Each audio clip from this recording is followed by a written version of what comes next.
क्या है हनुमान जी की अष्ट सिद्धियों का रहस्य, जानिए विस्तार से। दोस्तों, आप में से जाने कितने लोग रोजाना हनुमान चालीसा का पाठ करते होंगे।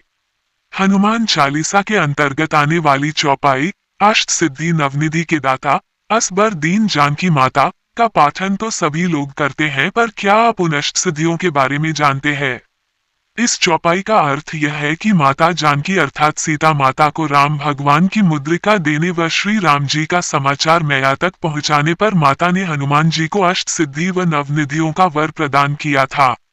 क्या आप जानते हैं ये अष्ट सिद्धियां क्या है?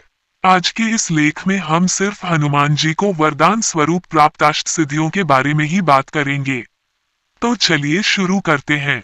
अष्ट सिद्धियों के नाम: 1 अनिमा, 2 महिमा, 3 गरिमा, 4 लघिमा, 5 प्राप्ति, 6 प्रकाम्या, 7 ईशित्व, 8 वशित्व।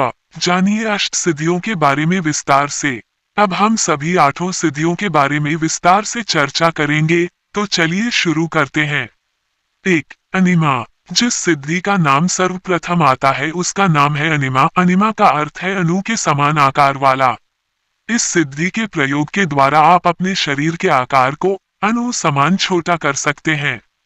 इस सिद्धि का के प्रयोग हनुमान जी ने लंका में प्रवेश के दौरान किया था। 2 महिमा। महिमा सिद्धि हनुमान जी को प्राप्त दूसरी सिद्धि है। इस सिद्धि के अनुसार कोई भी अपने शरीर को अत्यंत विशाल रूप में बदल सकता है।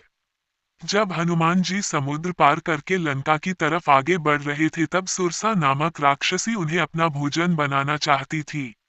सुंदरकांड की चौपाई में तुलसीदास जी ने लिखा है, जस जस सुरसा बदनू बढ़ावा तासु दून कपि रूप दिखावा।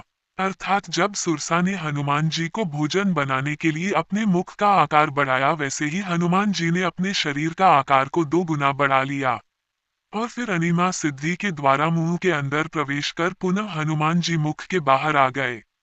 3 गरिमा। तीसरे नंबर पर जो सिद्धि आती है उसे हम गरिमा कहते हैं। इस सिद्धि के माध्यम से कोई भी अपने शरीर का भार कई गुना तक बढ़ा सकता है। गरिमा सिद्धि का उपयोग हनुमान जी ने महाभारत में भीम के अहंकार को तोड़ने के लिए किया था। हनुमान जी ने अपने पूंछ का भार कई गुना बढ़ाकर महाबली भीम से उसे हटाने के लिए कहा, पर भी हनुमान जी की पूंछ को हिला भी नहीं सके। 4 लघिमा। लघिमा का अर्थ होता है लघु अर्थात हल्का। लघिमा सिद्धि चतुर्थ सिद्धि है जो हनुमान जी को प्राप्त है। लघिमा सिद्धि का उपयोग करके कोई भी अपने शरीर के वजन को लघु अर्थात कई गुना हल्का बना सकता है। लघिमा सिद्धि का उपयोग हनुमान जी ने अशोक वाटिका में पेड़ के पत्तों पर बैठने के लिए किया था। 5 प्राप्ति। हनुमान जी को प्राप्त 5वीं सिद्धि का नाम है प्राप्ति। इस सिद्धि के उपयोग से व्यक्ति पशु पक्षियों की भाषा को समझने योग्य हो जाता है। वह जो चाहता है उसे तुरंत ही प्राप्त कर लेता है। इसका प्रयोग हनुमान जी अन्य पशु पक्षियों से बातचीत करने के लिए उपयोग में लेते थे। 6 प्रकाम्या। छठवीं सिद्धि जिसे प्रकाम्य कहा जाता है। इस सिद्धि की मदद से व्यक्ति आकाश में उड़ने, पाताल में रहने व अपनी इच्छा अनुसार कहीं भी विचरण करने में समर्थ हो जाता है। इसी सिद्धि के द्वारा हनुमान जी आकाश, पाताल व पृथ्वी पर विचरण कर सकते थे। 7 ईशित्व। 7वीं सिद्धि ईशित्व है। जैसा कि नाम से स्पष्ट है, इस सिद्धि के कारण व्यक्ति पर सभी देवी देवताओं की कृपा बनी रहती है। साथ ही यह सिद्धि नेतृत्व की क्षमता भी प्रदान करती है। 8 वशित्व। सबसे अंतिम सिद्धि जिसका नाम वशित्व है। इसी सिद्धि के प्रभाव से हनुमान जी अपनी इंद्रियों तथा मन को जीत सकते हैं। वशित्व सिद्धि के प्रभाव से व्यक्ति किसी भी प्राणी को अपने वश में कर सकते हैं।